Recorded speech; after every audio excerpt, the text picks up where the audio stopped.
اگر تم نے میری بات کی نفی ہی کرنی تھی تو پیچھے پیچھے کتے کی مانند آنے کی کیا ضرورت تھی؟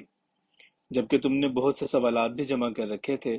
تم سے تو یہ کھرک کھایا ہوا ڈبو اچھا ہے، جس کے پاس محض اطاعت، محبت، خدمت اور خود سپردگی ہے۔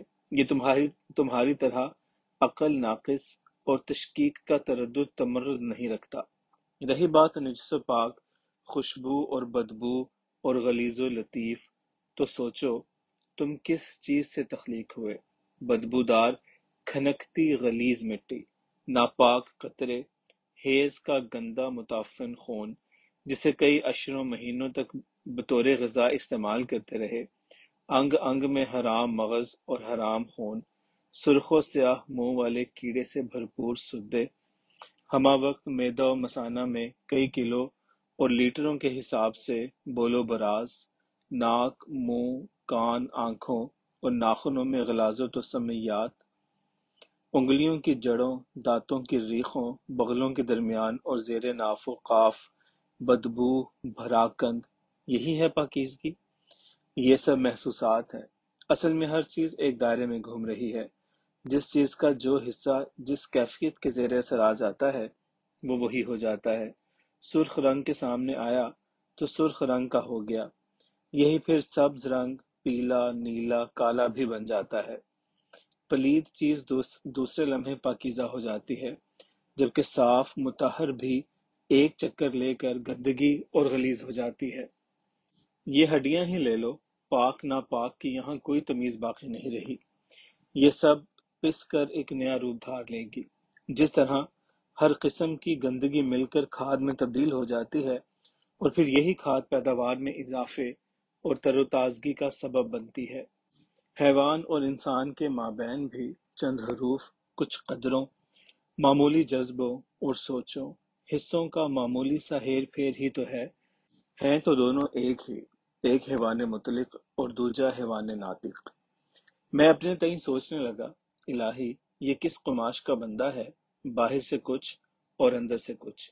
وہ ہڑبڑا کر بولا، اندر باہر کی چھوڑو، یہ نوالا اب میں کھا رہا ہوں، تم بھوکے ہی رہو۔ اتنا کہہ کر وہ نوالا اٹھا کر کھا گیا، چباتے ہوئے کہنے لگا، یہ تمہارے مقدر میں ہی نہیں تھا۔ اور ہاں، ہڈیوں کے بارے میں جاننا چاہو تو کبھی نجف، کوفہ اور مکلی کے قبرستانوں میں پہنچ جانا۔ قبرستانوں کی بات پہ کیا کان دھرتا، میں تو اس نوالے میں ہی کہیں پھنسا ہوا تھا، یوں ہی میرے منہ سے نکل گیا۔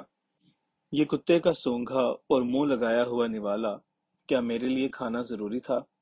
ہاں، وہ بے ساختہ سا بولا۔ ہاں، بالکل ایسے ہی جیسے ایک مدت سے میرے بارے میں تمہارا کرید کرنا اور کتے کی طرح میرے پیچھے پیچھے یہاں تک آنا ضروری تھا۔ جب میں نے تمہارے اندر کے بہت سارے سوالات کا جواب دینا چاہا تو تم کچھ سمجھنے، لینی، سننے سے انکاری ہو گئے۔ میں بتاتا ہوں کہ کتوں کی بھی بہت سی قسمیں ہوتی ہیں۔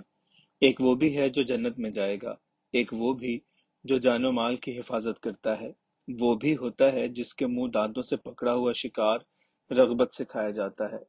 کتوں کو گود میں بٹھاتے ہیں، انہیں نہلا دھلا بنا سوار کر نمائش میں لایا جاتا ہے۔ یہ سراغ رسانی کرتے ہیں، کھرے اٹھاتے ہیں، قاتلوں، چوروں، ڈاکوؤں پہ گرفت کرتے ہیں، مویشیوں کی حفاظت، بھولوں بھٹکوں اور اندھوں کی راہبری کے فرائض سر انجام دیتے ہیں۔ وہ خاموش ہو کر مجھے گھورنے لگا، میری چندی چندی آنکھوں میں اپنی نگاہوں کے برمے اتارتا ہوا بولا، اور کچھ کتے اس قابل بھی نہیں ہوتے کہ انہیں آدھے دھیلے کا کچلا ہی کھلا دیا جائے۔ شہابے کی اس آخری بات کے بعد میں بھنا کر بن کچھ کہے سنے وہاں سے کھسک آیا۔ میری اپنی عقل سمجھ کے مطابق اس نے میرے ساتھ انتہائی اہانت آمیز سلوک کیا تھا، جبکہ میری اس سے دلچسپی محض یہ جاننے سمجھنے کے لیے تھی کہ وہ پاک پلید جانوروں کی ہڈیوں سے اتنی گہری دلچسپی کیوں لیتا ہے، ان کی بانٹ چھانٹ میں اتنا سنجیدہ اور منہمک ہونے میں کیا راز پنہا ہے۔ وہ گویا ان ہڈیوں پہ مٹی ان مٹی لکیریں تحریریں پڑھنے کی جستجو میں ہو۔ وہ ان کے خم خمیدے، جھکاؤ، ابھار کہار، طول عرض اور وزن یوں جانچتا اور نظر سے نکالتا جیسے ان پہ لدے وقتوں کی کوئی پراسرار تحریریں لکھی ہوں، یا ان میں نبیوں، پیغمبروں، حکیموں، فلاسفروں اور جہاں گشتوں کے رانوں تلے رہنے والے جانوروں کی مقدس ہڈیاں کہیں سے آ ملی ہوں۔ وہ کچھ ہڈیوں کو یوں الٹ پلٹ کر بغور دیکھتا، سونگھتا، جیسے وہ انہیں جان پہچان چکا ہو۔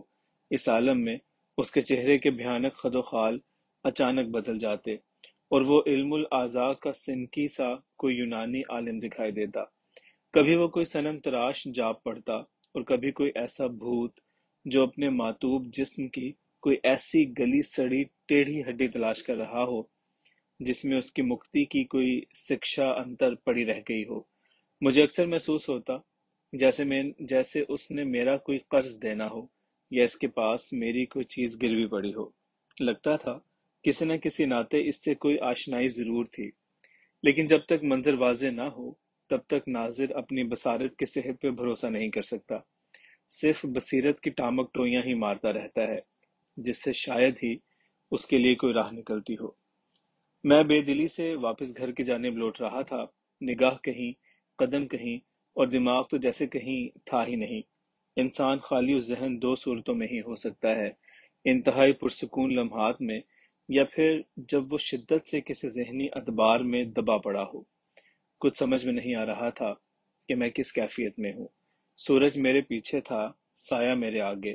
میں خواہ ہی راہ کی دھول مٹی میں پاؤں رپٹا رہا تھا، روڑے پتھروں پہ ٹھوکریں، راہ راستے کی ہر چیز سے بے نیاز۔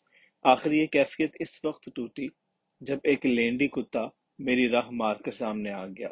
بالشت بھر لمبی زبان لٹکائے وہ مجھے کھا جانے والی نظروں سے گھور رہا تھا، جیسے میں اس کی ہڈی اٹھا کر بھاگا جا رہا ہوں۔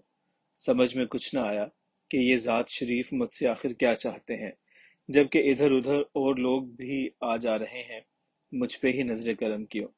جب اچھے خاصے لمحے اسی دیکھا دیکھی میں بیت گئے، ایک دوجے پہ ٹکی ہوئی نگاہوں میں تار پڑی، تو اس رذیل نے زبان سمیٹی اور خونخوار قسم کے دانت نکوسنے شروع کر دیے۔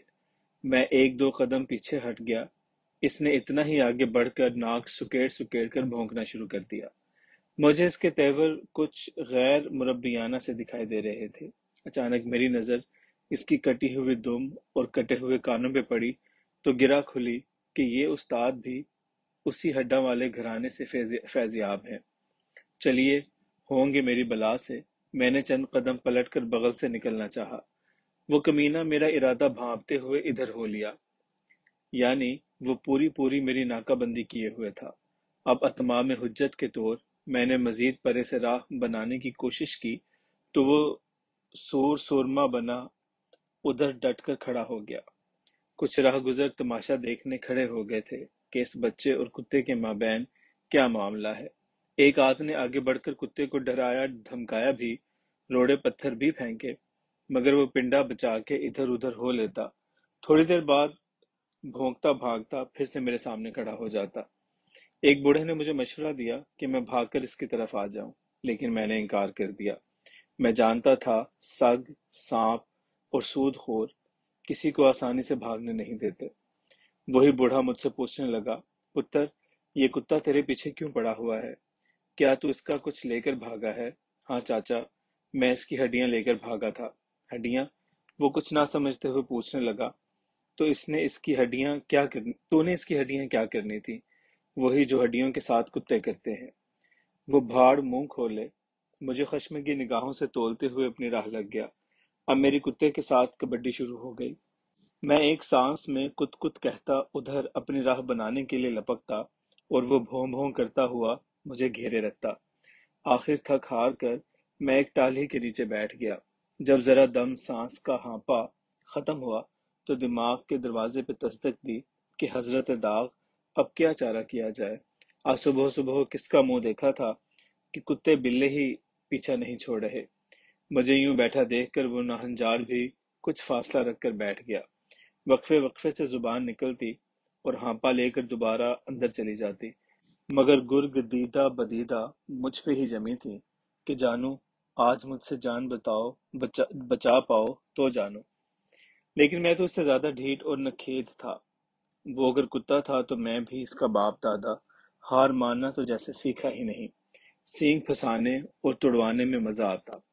بے ایمانیوں، نوسر بازیوں، کمینگیوں کے سارے ڈراموں کا میں آغا حشر کاشمیری تھا۔ خوب مانا کہ کتے کے ہاں کچھ حصے اور چند خفتہ قوت صلاحیتیں اضافی ہوتی ہیں۔ اس کی قوت شامہ بلا کی تیز ہوتی ہے، وہ مقابل کے خیالات، سوچ اور ارادے کو فوری طور پہ پڑھ لیتا ہے۔ اس کی باطنی آنکھ بڑی زبردست ہوتی ہے، وہ رجال غائب، نوری ناری، ارضی افلاکی مخلوق، شیاطین و شتابرات، آفات و بلیات، فضاؤ ہواؤں، آندھیوں، جھکڑوں، گردابوں، سرابوں، ویرانوں، اندھیروں، جنگلوں، پہاڑوں میں خرمستیاں مچاتے ہوئے آوارہ شر شرار کو براہ راست دیکھ سکتا ہے۔ نیک و بد جنات و پریہ سے اس کی جان پہچان ہوتی ہے۔ اس کے ماتھے پہ آنکھوں کے درمیان ننھی سی غدود کی صورت میں ایک انتہائی حساس ریڈار ہوتا ہے۔ اسی طرح اس کی آنکھ کے کرنے میں ایک مخصوص عدسہ، دونوں کانوں کی لوؤں کی نوکوں اور دم کے سرے پہ چھوٹی چھوٹی گلٹیوں میں عجیب و غریب طاقتور ایریل انٹینے ہوتے ہیں، جو آفاق و پاتال کے اندرونی بیرونی تیسری تہ پرت تک رسائی رکھنے کی اہلیت رکھتے ہیں۔ کتا زمین کی 73 تہوں میں پوشیدہ رقیق و ثقیل معدنیات کو سونگھ اور پہچان لیتا ہے۔ زلزلے سے تباہ ہونے والی عمارات، بیٹھی ہوئی کانوں میں پھنسے ہوئے افراد کو کتوں کی مدد سے ہی تلاش کیا جا سکتا ہے۔ انسان ابھی کتے کی تمام تر خوبیوں اور خوبصورتیوں سے کما حقہ واقف نہیں ہوا، ابھی صرف چند خوبیوں سے فائدہ اٹھا سکا۔ سائنس ٹیکنالوجی کے اس ترقی یافتہ روشن دور میں جہاں حساس ترین آلے بے بس ہو جاتے ہیں، وہاں کتے ہی کام آتے ہیں۔ آپ حیران ہوں گے کہ کتے ریاضی دان، حکیم، کیمیا دان، منجم، پیش بین اور علم نہفتہ کے ماہر بھی ہوتے ہیں۔ اس کے ہاں اندھیرے اور دیوار پہاڑ کے اس پار دیکھنے والی آنکھ، خطرات اور حالات سونگھنے والی حس بھی ہوتی ہے۔ لطف کی بات یہ کہ یہ سچے اور جھوٹے کو بھی پہچان لیتے ہیں۔ اب مقام حیرت ہے کہ ایسی نادر روزگار صلاحیتیں رکھنے والا سامنے پڑے ہوئے گوشت کے ٹکڑے میں کچلے کی وجودگی کو جان نہیں سکتا، یعنی قدرت نے بے پناہ خوبیوں کے مقابل کوئی نہ کوئی خامی کمزوری بھی رکھی ہوتی ہے۔ ایسا نہ ہو تو نظام حیات ہی ٹھپ ہو کر رہ جائے۔ اساطیر میں بھی کتے موجود رہے۔ روایت ہے کہ یہ آدم کے وجود سے ہی مارز وجود میں آیا۔ آدم کا پتلا قریب قریب مکمل ہو چکا تھا، ابلیس لعین کہیں پاس سے گزرا، رقابت یا شرارت سے پتلے پہ تھوک پھینک کر بھاگ لیا۔ کہتے ہیں کہ اس تھوک والی جگہ سے مٹی نکال کر پھینکی تو وہیں کتے نے جنم لیا۔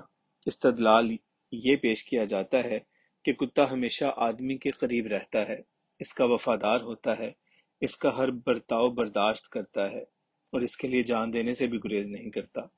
میدان جنگ ہو یا کارساز سیاست و قیادت، معرکہ عشق ہو یا بازیچہ الف و محبت، بارگاہ تصوف و تصرف ہو یا جلوہ گہ تغلق و تماچین، منگول ہوں یا بہلول، کتے ہر جا آگے پیچھے دکھائی دیتے ہیں۔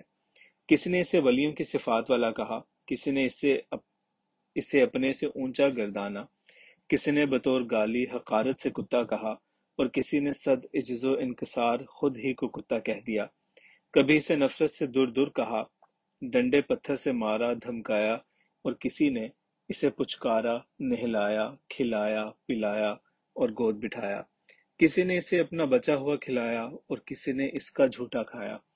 میرا بڑا گہرا مشاہدہ ہے کہ کتے کو جتنا غیر مسلموں نے سمجھا، جانا، محبت، توجہ، عزت دی اور انسانی فلاح و بہبود کے لیے جو اس سے کام لیا، مسلمانوں نے اس کا عشر اشیر بھی نہیں کیا۔ مسلمان اپنی پاکی داماں کے زوم میں ہمیشہ اسے دھتکارتے ہی رہے، اسے نجس ناپاک کہتے رہے، لیکن اس وفادار نے پھر بھی ان کا دامن اور دوبارہ نہ چھوڑا۔ مسلمان ہلکی سے ہلکی گالی یا کم سے کم نفرت کا اظہار بھی اگر کسی سے کرے گا تو کتا ضرور کہے گا۔ انسان بھی عجیب چیز ہے، عقیدت و عجز میں بھی کتا بننا پسند کر لیتا ہے، اور کبھی انتہائی غصہ اور نفرت کے عالم میں کسی کو کتا کہنا چاہتا ہے۔ انتہائی عقیدت و محبت کے عالم میں سگے در رسول صلی اللہ علیہ وآلہ وسلم کہنا اپنے لیے اعزاز اور خوشبختی سمجھتا ہے۔ کسی ولی یا پھر مرشد کی چوکھٹ پہ بندھا کتا کہلوانا بھی اپنے لیے فخر سمجھتا ہے، مگر اسے ہاتھ لگانا یا چھونا پسند نہیں کرتا۔ آج تک کسی نے یہ نہیں کہا کہ میں فلاں در کا اونٹ ہوں، گھوڑا یا بکری ہوں، یہی کہا کہ میں ان کے در کا کتا ہوں۔ معلوم ہوا کہ کتا تصوف میں ایک خاص مقام رکھتا ہے۔